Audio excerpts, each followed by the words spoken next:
listening to the GM Shuffle, presented by DraftKings and VSiN.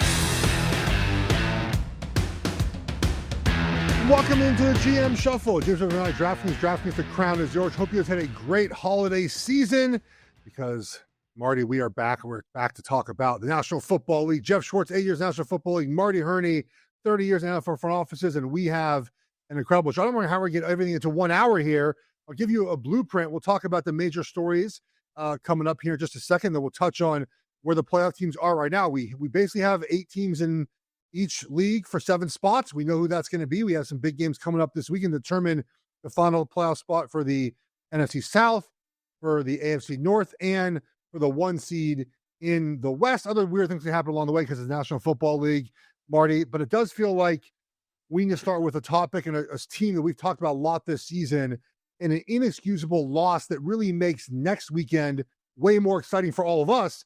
And that's the Pittsburgh Steelers losing to the Cleveland Browns 13-6. I want to read this to you, Marty, very quickly here. The Steelers are winless, 0-4-1 their last 5 games versus teams entering 8+ games below 500. So in 2020, they lost. They lost to the 2-10 Bengals. They tied the 0-8 Lions, lost the 2-10 Cardinals, lost the 2-10 Patriots, and lost yesterday to the 3-12 Browns. This is a problem, Marty, that Pittsburgh continues to have. And yesterday, we had a chance to win the division and be done with this whole thing, get a home playoff game. They played their worst game of the season in a loss to the Browns, who have nothing to play for.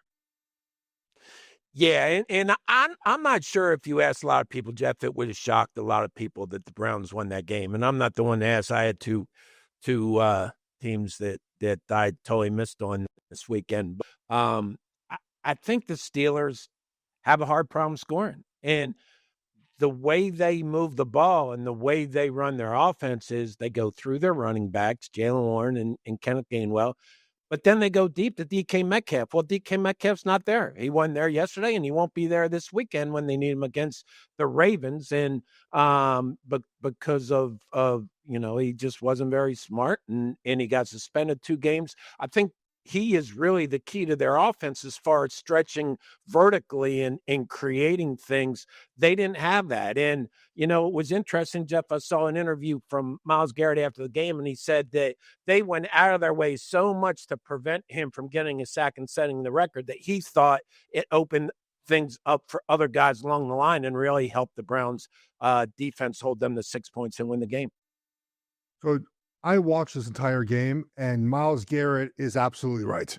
They put so many resources, Marty, to not being the team that was showed on the highlight reel for the next 100 years of giving up the sack that either allowed Myles Garrett to tie the record or to break the record. They had a guy on him 2 or 3, and he would sometimes beat the left tackle and the running back Chip, go around both, and Rodgers would step up and make the play. And here's the deal.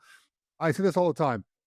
When you put a running back, a tight end in to chip a defensive lineman, and sometimes they did it on both sides on a 3rd down, those are 2 less guys or 1 less guy in the route pattern, right? And when you have 1 wide receiver down in DK Metcalf, like Gainwell could have been used more in the passing game if he didn't spend so much time having to chip Myles Garrett on 3rd down. Now, I'm not saying you don't chip Myles Garrett because of the need to make sure he doesn't ruin the game for you.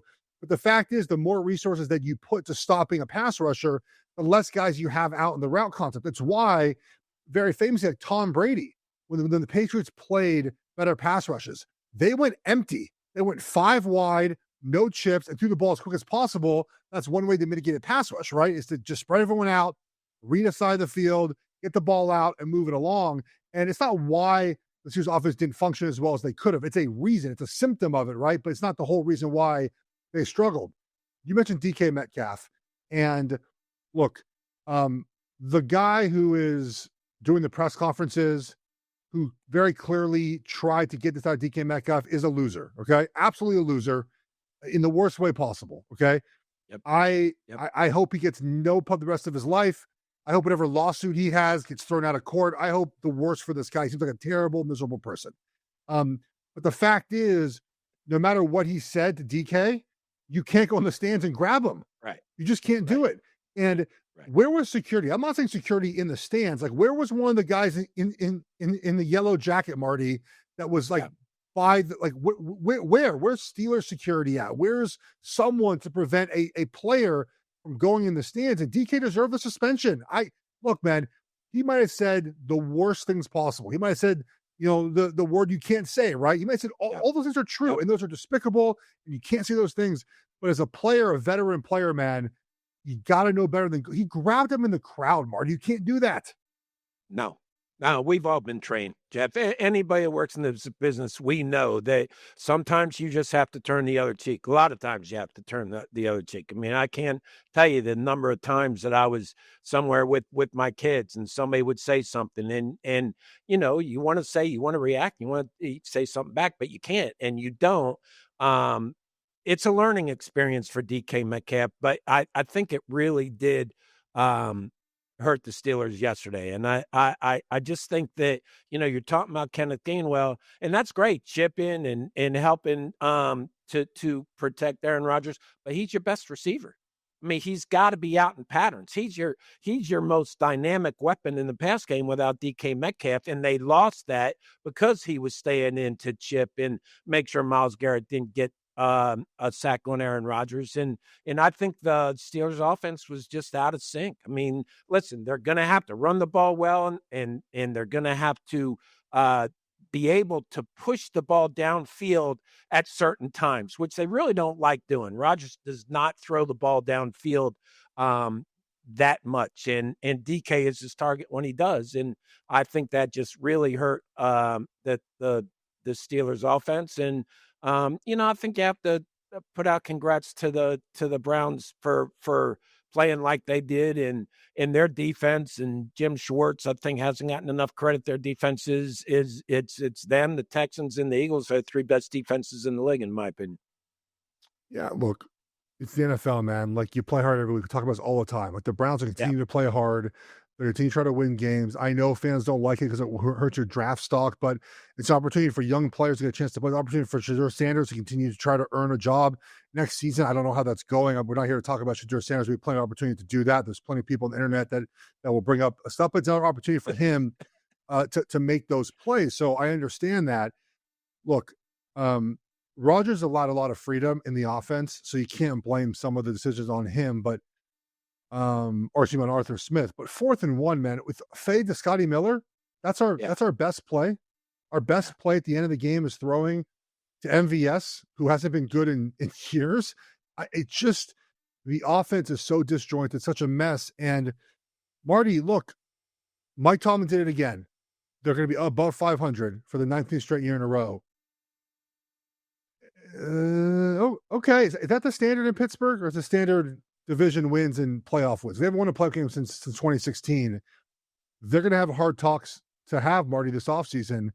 As of right now, what do you do with Mike Tomlin? I think it's a long discussion. And, you just said it. I mean, you're in a town, you're in a organization that expects to not only make the playoffs every year, but to win playoff games and win Super Bowls. And, we'll talk about this on another show, Jeff, but there is, as you know, there is a timeline. There is a so-called life cycle for head coaches, for general managers. And I think the question is, has Mike Tomlin reached it there? I think it goes much deeper than that. I think it's how you build a team. I mean, the Steelers have a blueprint that has lasted for decades, but I'm not sure it has translated into modern day football right now. And nobody loves to see a team be physical and run the ball more than I do, but you have to be balanced at best. And you really have to be able to complete the ball and have a passing game that can move the ball when they know you're going to have to throw it. And the Steelers, I don't think, have that right now. Their defense has not played to expectations, in my opinion. And I think it's going to be, right now, Sunday's game, we'll talk about the Ravens in a minute, but I mean, the Ravens are the ones with the momentum, as crazy as that sounds. And the Steelers are struggling right now. Let's talk about that game. So the reason why Pittsburgh's game mattered so much was because the Ravens upset the Packers on Saturday night in a game that was not very close. 2 weeks ago, John Harbaugh and staff got the rightful shame of losing a game where Derrick Henry got no touches in the last 12 minutes of that game. They were going to make sure that wasn't going to happen on Saturday night. Derrick Henry had an incredible game. 36 carries, 216, 4 touchdowns, the most touchdowns ever scored by running back in that stadium's history. Tyler Huntley started for Lamar Jackson, 16 to 20, 107. I want to make sure we have time here before we have to get to our first break, Marty, to do the Lamar Jackson discussion in full here. But what'd you make of this game specifically, whether it was the Ravens or the Packers here, before we get to a discussion about Lamar Jackson? Well, a couple thoughts on both sides, but I don't know about you, Geoff, but how many times I don't know how many times I kept saying to myself, why was Derrick Henry on the bench the last 12 and a half minutes last week? I mean, he came out, and that was the Baltimore Ravens. And I was kind of so excited. Listen, I like the Steelers organization. I always want to see them do well. But there was a part of me that wanted to see this game between the Ravens and the Steelers mean something this coming weekend, because the Ravens have climbed out of a hole that is as deep as any hole I've seen dug in this league over 30-some years. And you get the feeling that the Ravens are that team that maybe they find their mojo here late, and they certainly, it's real easy. I mean, give it to 22, give it to Derrick Henry and let him go. And that's what they did. And they just controlled the tempo in the game, the entire game. The Ravens started 1-4, if you recall. Lamar came back. They won 5 in a row, then scuffed a little bit, lost the Bengals, lost the Steelers, beat the Bengals, lost the Patriots. And they needed to win against the Packers and have a Steelers loss to make Week 18 this upcoming week for the division. Sunday night, final game of the season, is going to be Baltimore at Pittsburgh. Right now, Baltimore is a favorite on DraftKings of 3.5. It's on the road at Pittsburgh. That assumes the quarterback Lamar Jackson is going to play. He did not play last week. Tyler Huntley played instead. We'll talk about Lamar Jackson. A lot of discussion here. Lamar, John Harbaugh, the Ravens, who plays Sunday. We'll do it next week. Teams presented by DraftKings Network.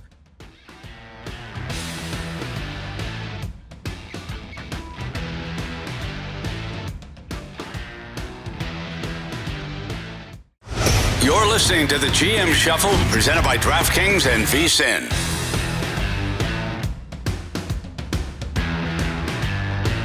We're back on the GM Shuffle. The Ravens beat the Packers in a tumultuous week for the Ravens. So Lamar Jackson goes out 2 weeks ago against the Patriots. The Patriots come back to win that game. It's announced that the quarterback, Lamar Jackson, has a contusion of his back. That's a fancy word for bruise, but contusion can be very painful. All right. You get a thigh contusion, you might not be able to walk. And there are varying degrees of pain that come with a contusion. Okay. Again, you might miss, you might have a thigh contusion, Marty, and can't play in a given week. Absolutely a fair thing to have. You have a contusion anywhere. Back contusion sounds kind of odd. I'm not going to lie. I've never really heard of a back contusion. You know more about guys getting hurt than I do, but nonetheless, a back contusion. It was thought all week Lamar wasn't going to play. He did not play. The middle of the week story comes out, presumably from the Ravens side, saying Lamar is not committed enough to football.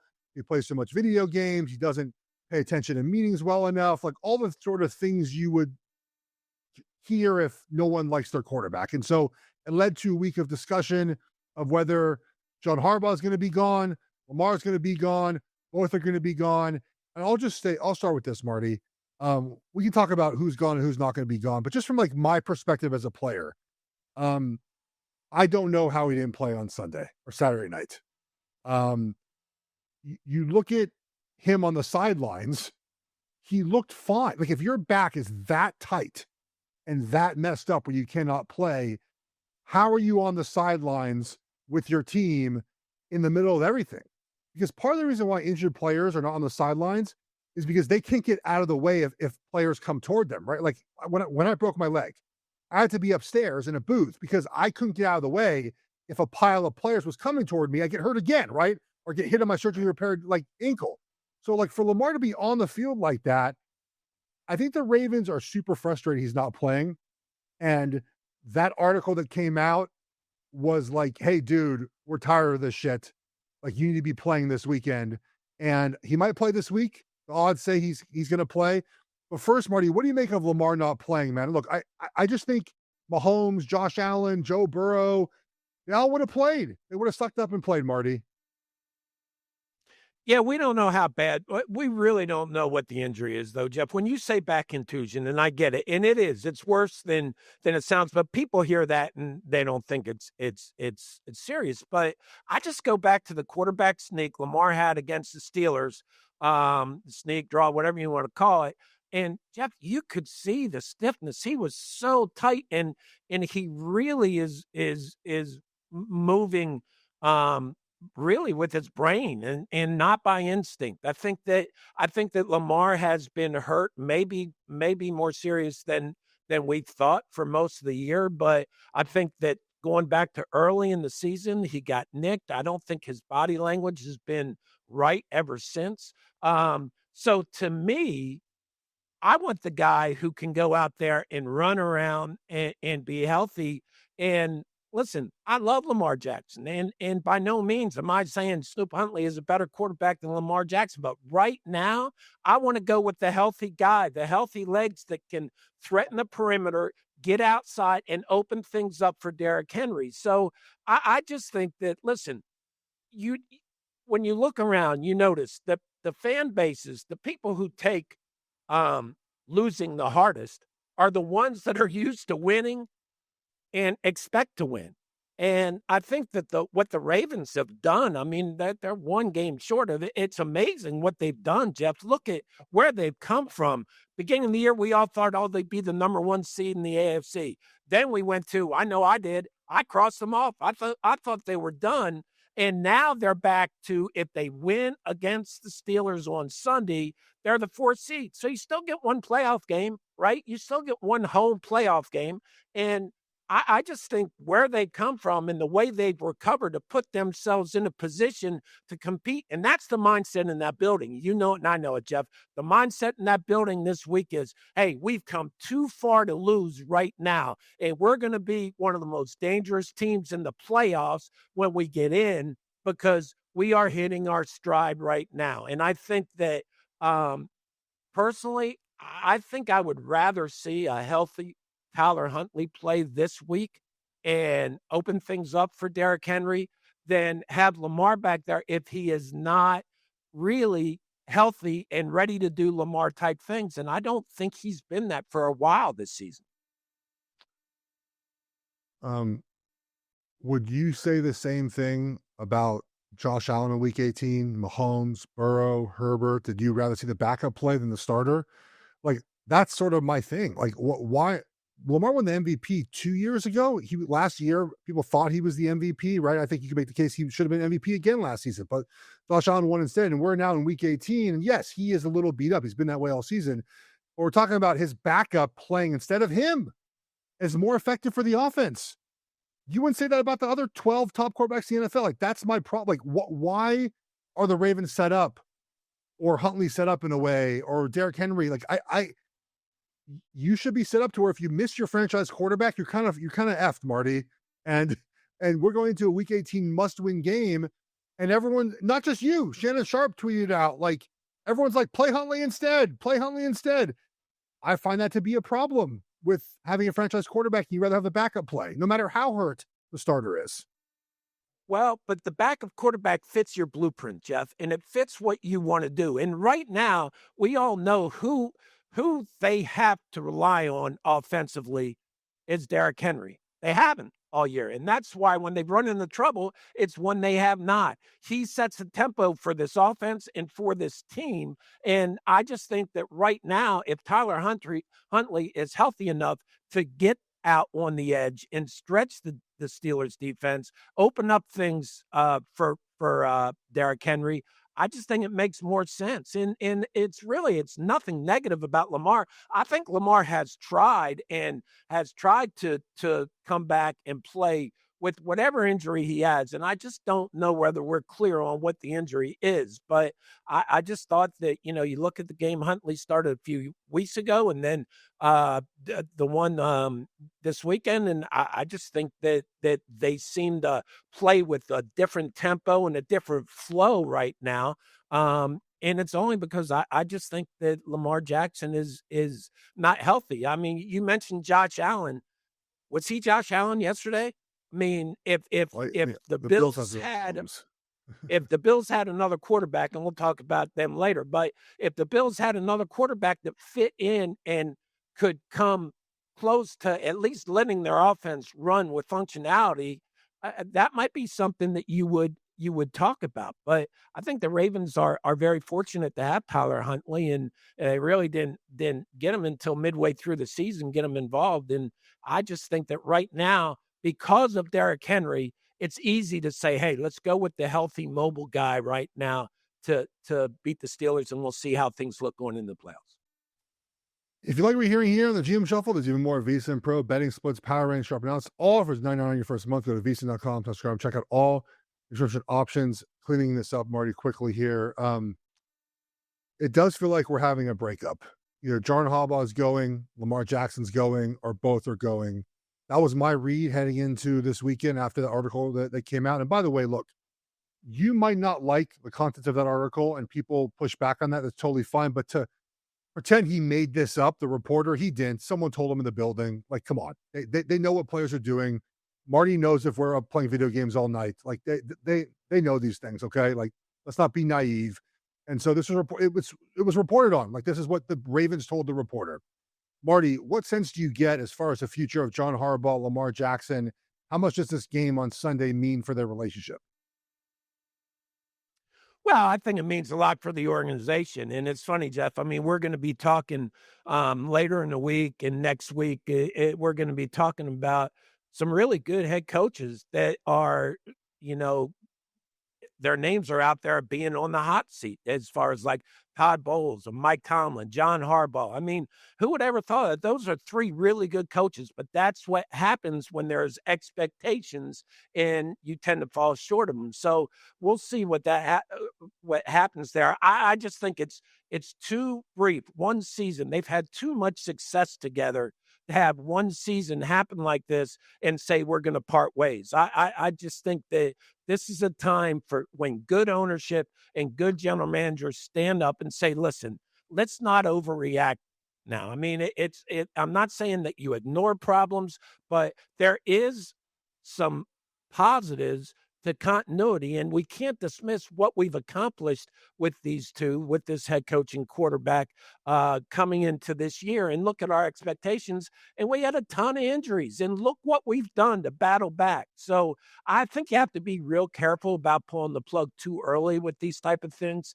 It's the overall body of work, and I think that for both John Harbaugh and Lamar Jackson, it's been very, very good in Baltimore. So I don't see a reason to go that far. To me right now, it's what do you do for Sunday to beat the Steelers and get in the playoffs? Because if that happens, Geoff, and let's say they go in and win at least one game, which they have a very good chance of doing, they're a team that nobody's going to want to play in the playoffs if they get in. So I just think that we have to wait and let this play out because they've made up so much ground from, 10 weeks ago. Early thoughts on the game on Sunday. I do think that the Ravens are going to win, even though this is like the most Tomlin spot of all time, right? No one believes in us. Yep. No one thinks we're any good. And they win this game 15-12. But early thoughts on this game. We'll preview this more on our Wednesday episode. I'd feel much better if DK Metcalf was there. Again, my thing is how are they going to pressure how are they going to stretch the Ravens defense? How are they going to go vertically? And can they stop the run? And I think those are two questions for the Steelers. Can they, what can they do with Derrick Henry? So I like the Ravens here. It came out at 3. I got in real quick because I expected it to go up. It's up to 3.5, and I like the Ravens here. Yeah, I would lean toward the Ravens as well. The NFL lucked out, man. I'll tell you what, they entered the weekend with potentially having to put, and no offense to the team down the street from me, but the Carolina Panthers and Tampa Bay Buccaneers on Sunday night. I don't think they wanted that. Instead, they get an AFC North game, and that means that Saturday we get the 2 games between Tampa Bay and Carolina for the South, followed up by the 1-seed matchup between the 49ers and Seattle on Saturday night. Let's get to some game recaps. We'll start with that Buffalo game against Philly. We'll do that next here on the Gym Show, presented by DraftKings Network.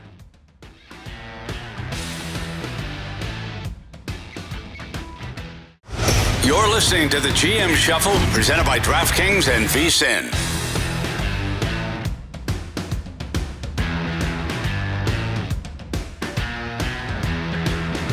Welcome back to the GM Shuffle. We're back here. We'll start talking about some games, Marty. We'll get into a little bit of a preview of this weekend. We also I want to touch on Maxx Crosby here if we have a chance. Remember, guys, we're going to have an episode on Wednesday to preview the games in depth. This is a fun weekend for the NFL because you have games that really matter, games that don't. And those games are always interesting because winning those games and losing those games, you sort of never know. But we do know that the Eagles went to Buffalo yesterday and won that game 13-12. And Marty, the first half of that game, I tweeted out, and I firmly believe it, that was the Eagles showing everyone, hey, guys, we are the reigning Super Bowl champions. You need to take us seriously. The second half was the reason why no one believes in Philadelphia, but nonetheless, they get the win 13-12. Marty, do you know how many completed passes Jalen Hurts had in the second half of that game? I would guess 0 because they only had 17 yards, right? He had 0 completions for an entire half with checks notes. Saquon Barkley, who can catch the ball. Dallas Goedert, who can catch the ball. A.J. Brown, who can catch the ball. And Devontae Smith, who can catch the ball. In the second half, 5 plays punt, 3 plays punt, 3 plays punt, 3 plays punt, 3 plays punt, take a knee, ball game over. This game is why we do not believe in the Eagles, and their offense has major problems. The Bills' defense is not good. They've allowed points to everyone this season. They've allowed teams to run up and down the field. They allowed 20 points to the Browns, 31 to the Patriots. They allowed 34 to the Bengals. They allowed 23 to Davis Mills and the Texans. This defense is not good, and the Eagles could not run the ball very efficiently the entire game, couldn't pass the ball. Marty, I want to respect the Eagles. I do, but I can't get there as far as a playoff contender. Takeaways from Philly first before we get to Buffalo. Well, I'm like you, and the energy I saw in the first half, and I'm saying to myself, boy, we've all been sleeping on the Eagles. They're just sitting there quietly, and they're going to come and bring their experience in the playoffs and Super Bowl in and make another run. And then they kind of went into what they've been doing this year as far as kind of not doing anything offensively in the second half.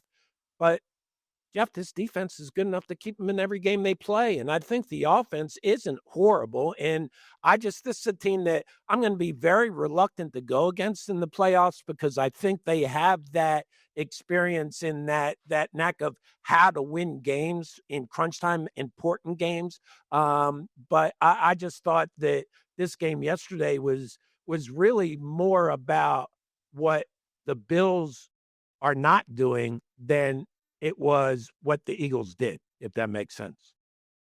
Yeah, so let's talk about the Eagles defense, though, Marty, because, buddy, Jalen Carter was back. Jordan Davis has been great this season. They're very clearly, the same as last year where they sort of round into form to end the season, sort of right where they need to start playing their best football. Mitchell's been great. DeJean's, everyone's been good.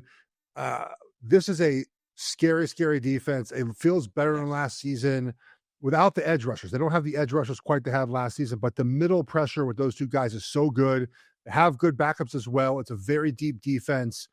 Can this defense essentially get them back to Super Bowl? I think it can. I think the offense can just survive, which isn't a great way to play football, just surviving, Marty. But the defense is ferocious. And the Bills, look, they have their issues at wide receiver. Look, James Cook has 1,600 yards. Like, he's a legitimate running back. Josh Allen, we know, legitimate quarterback, one of the best in the NFL. Now, he's throwing to Brandon Cooks, Shavers, Shakir, Johnson, Knox, Palmer. Like, it's a terrible wide receiving group. But they really played well last night, Marty. Yeah, I mean, and Jeff, this isn't a bend and don't break defense. This is a defense, an aggressive defense that looks to jar the ball loose and get turnovers, and that's what the Eagles need right now is coming into this stretch and in the playoffs to get good field position and get this offense in rhythm. And I really don't think this offense is going to struggle as much as we might fear going into the playoffs.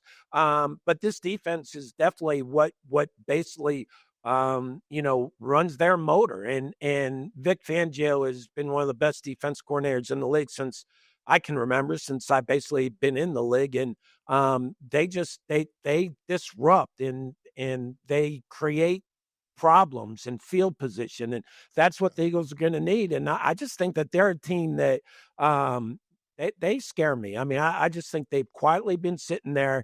They've had a few wins now. They're getting some confidence. You could see that in the first half. That was what was so disappointing about the second half. You expected them to springboard and really take off in the second half, and they did not do that. They certainly did not.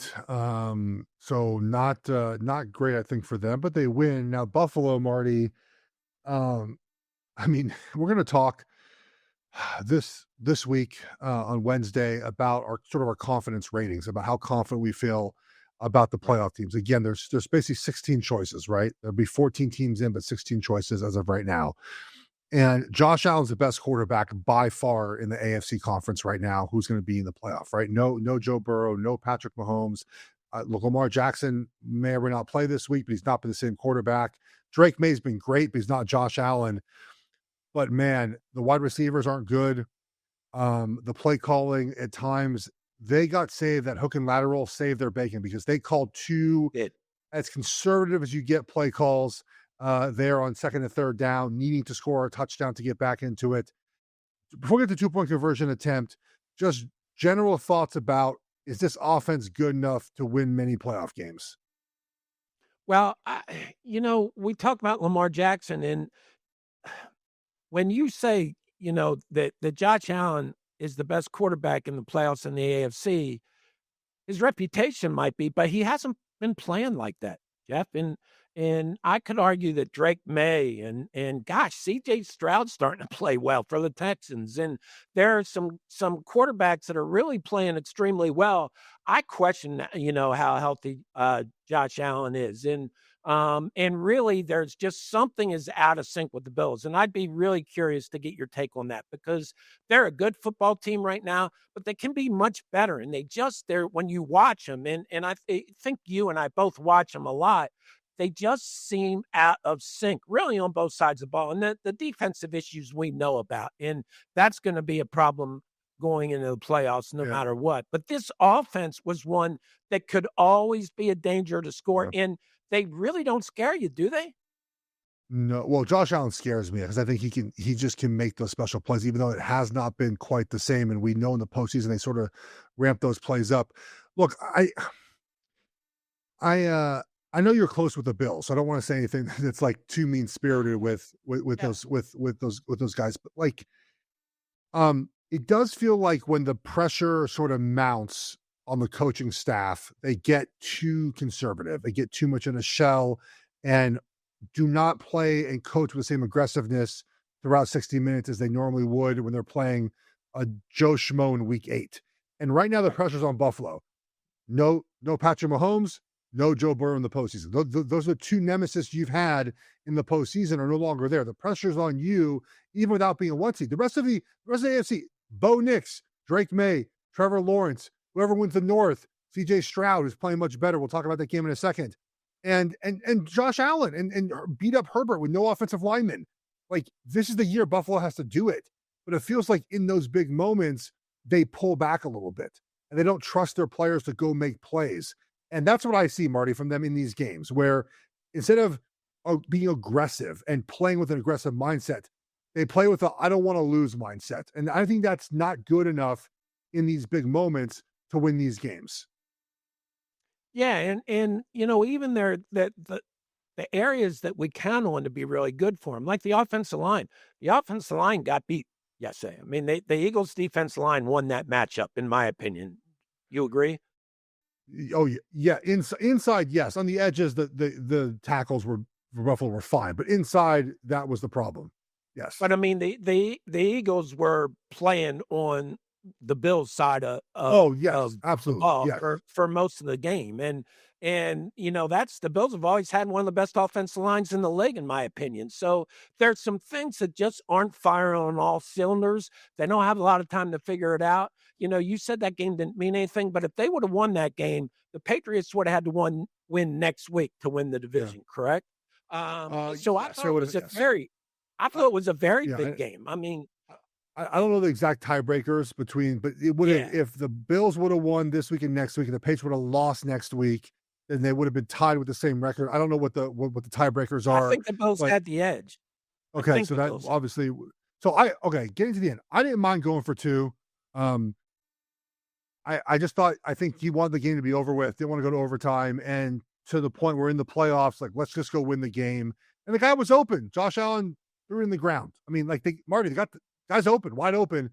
Allen's got to make that throw. Just has to. Geoff, when you just said that, I got chills down my back thinking about what the reaction would be if the head coach and I walked into Jerry Richardson's office and said, the reason we went for 2, we just wanted the game to be over with. I'm not sure that both of us would have walked out of that office the way we came into it. That is no reason you want the game over with. We talked about it earlier. How many completions did Hurts have in the second half? None. 0. Yeah. 17 yards offense in the second half. Why don't you kick the extra point? Let the players. Well, they also missed the extra point in the last touchdown too. By the way, yes, yeah. It was blocked. I mean, it was blocked, and I just think that you know me. I'm always going to be. If you have a chance to tie the game going to overtime. Okay, you're at home. You should have the advantage, and you haven't really been playing well the whole game. You were outplayed most of the game. Get it to overtime, and they did not. And they went for 2, and I just think that you wanted to keep the pressure on the Patriots, no matter who would have won the tiebreakers, no matter what. You want to keep the pressure on the Patriots to have to go win next week, and they did not do that. The Patriots, by the way, they beat the Jets so badly that Aaron Glenn won't have a job next year. Like that, it got that bad. 42-10. They win the division. That was a hat and T-shirt game for them yesterday. Because Buffalo lost, so they end up winning the division afterwards, and they will be the 1, 2, or 3 seed, depending how they play this week. They should be the Dolphins. Let's talk about Chargers and Texans. Fun game, important results. Next, the GM Shuffle presented by DraftKings Network.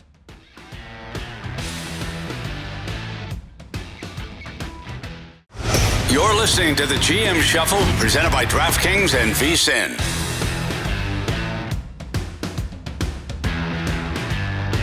We're back on the GM Shuffle. Geoff, Schwartz, Marty, Hurney. We're back on Wednesday this week before the new year. The new year is, by the way, saved for Oregon football. So just want to make sure that we have that day cleared out to watch my Ducks play a playoff game against the Texas Tech Red Raiders in the Orange Bowl. So we'll be out Wednesday for that. Of course, big weekend of NFL, 2 games Saturday. The rest of the games on Sunday. A game on Saturday, Marty, that was important for the AFC.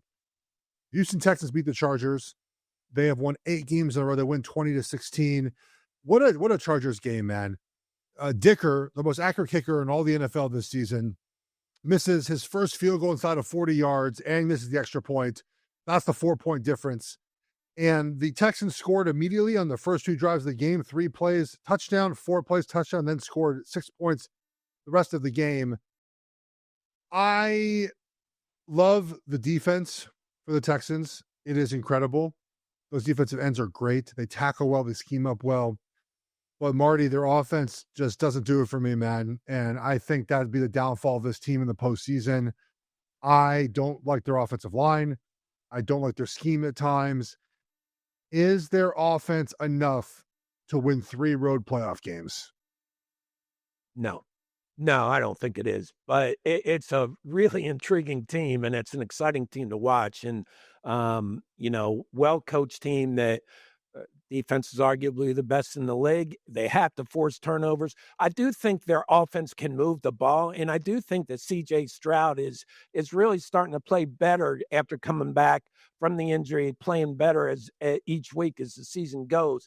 I definitely wouldn't want to play them, Geoff, but I kicked myself all weekend on this one because I took the Chargers as one of my top bets at -2.5, and they just couldn't protect the quarterback. I mean, Herbert got sacked 5 times. He got harassed all day. You do that in the playoffs to an opposing quarterback. We say that the playoffs are a quarterback tournament. Well, part of that is teams that can get pressure on the quarterback and fluster him. The Texans can do that. That's exactly what they did to Justin Herbert. Now, there was time in the second half where I thought Herbert was going to put his cape on and kind of bring him back with that long run and whatever that play was coming out of the end zone on what was it, 3rd and long in the lateral or the pass that got the first down.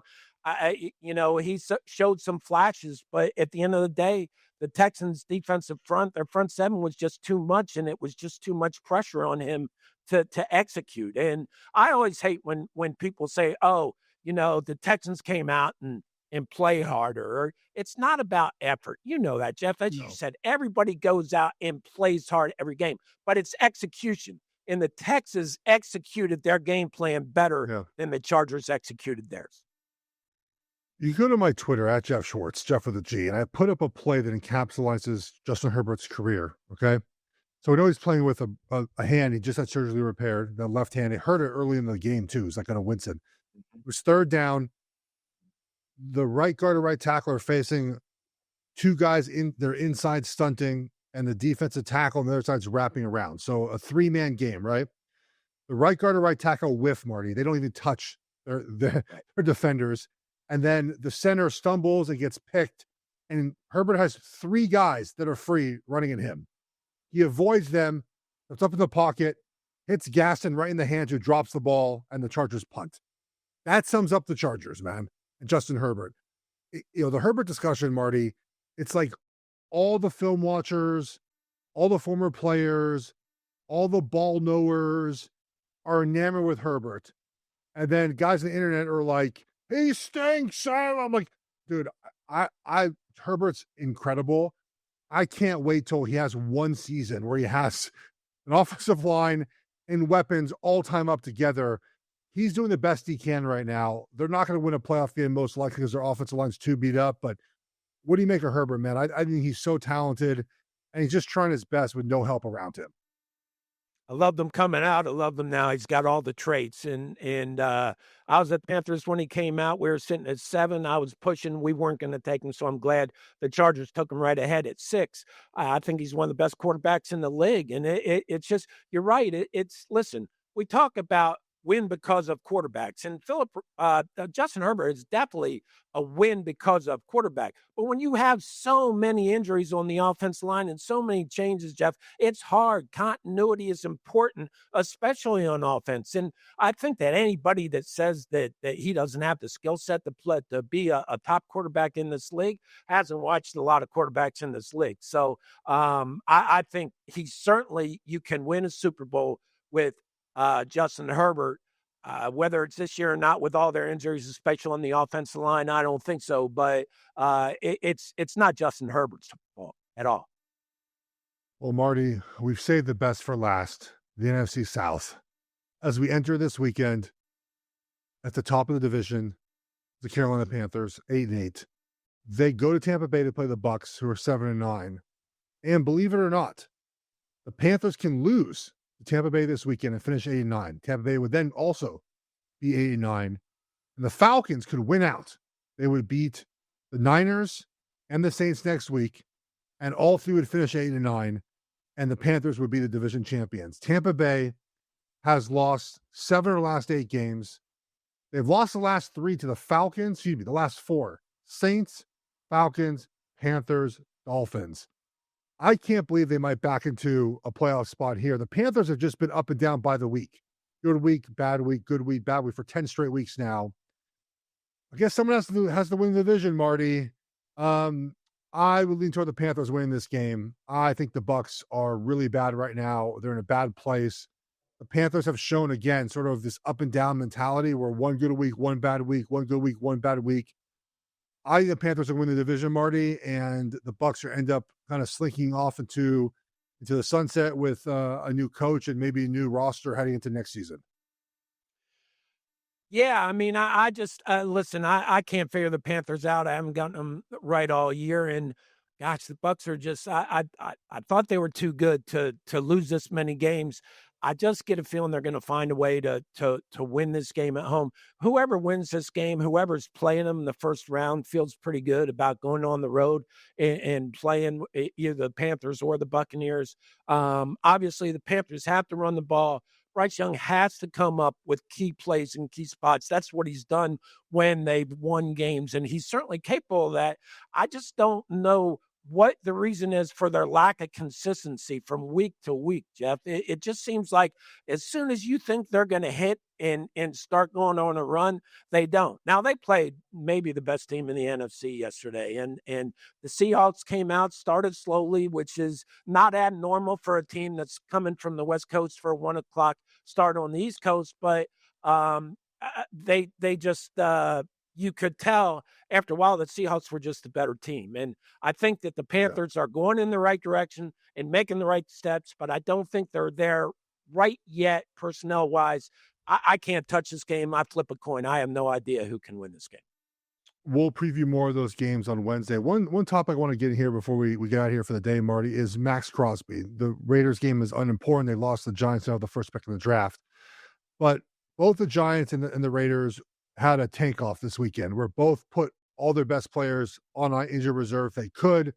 Word comes out that Maxx Crosby is being put on injured reserve for an injury.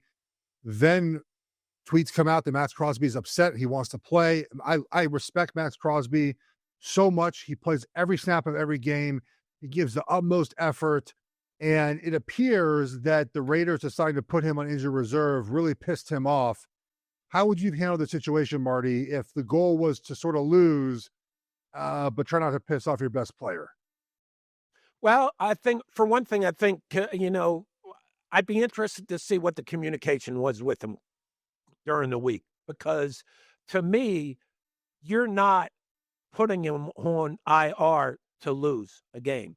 You're putting him on IR to make sure that probably arguably your best player on your team does not suffer a serious knee injury or something that could keep him out starting next year. Because right now, like it or not, that's where all eyes are in the Raiders organization, is on next year. And I don't think they didn't play him. You didn't put Maxx Crosby on IR because you wanted to lose and get a higher pick. I really think you do it because you want to make sure that he's healthy for you coming into next season. And I think if you sit him down and talk to him about that, and then even talk to him about some of the things, get his opinions of what the organization needs to do moving forward to win. Because, that's a huge frustration for these great players who are on teams that have no sight of winning in the near future. So sit down with them, talk to them, explain why you want to do it, explain that it's the best for him and the organization, and then talk to him about, listen, we're really looking to turn things around. We're not going to stay in this place. Give us your thoughts, give us your insights, and include him in the process. I think his reaction would have been different. For what it's worth, Maxx Crosby posted 2 videos of himself playing basketball in his indoor basketball court yesterday, Marty, during the game, and looks healthy. So I don't know what to make of that. Listen, Geoff, it gets to your point. Players want to play, Yeah. and it always irritates me when people say, "Oh, they don't want to play today. They didn't come out and play hard." No, they're not. They might not be executing right, and it doesn't look like they're playing hard because they're not playing well, but they're playing hard. And I think that anytime a guy like Maxx Crosby gets a level he is, it's because he is at the top level of competitiveness and preparedness, and he doesn't want to be put on IR when he's healthy. But obviously, they had a reason to put him on IR, and I think it was just communication. I think you have to sit him down and say, "Listen, this is the reason why we're doing it." Yeah. I think there is some 1-2-3 Cancun for some teams. I mean, the Jets feel like one of them.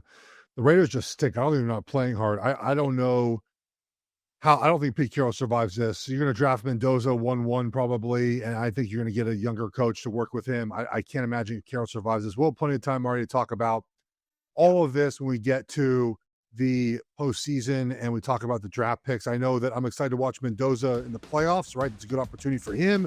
For Dante Moore as well. I don't know if Moore's coming out, but a great opportunity this weekend against Texas Tech to see what he is about, playing one of the better defenses in college football. That's it for our show today. Remember, you can rate, review, subscribe. It costs nothing to hit subscribe. It costs nothing to leave us a nice review. It could be bad. I'd prefer a nice review. Hit subscribe on YouTube as well. We're back on Wednesday previewing all the games for this weekend. Take care. Talk to you guys in a couple of days.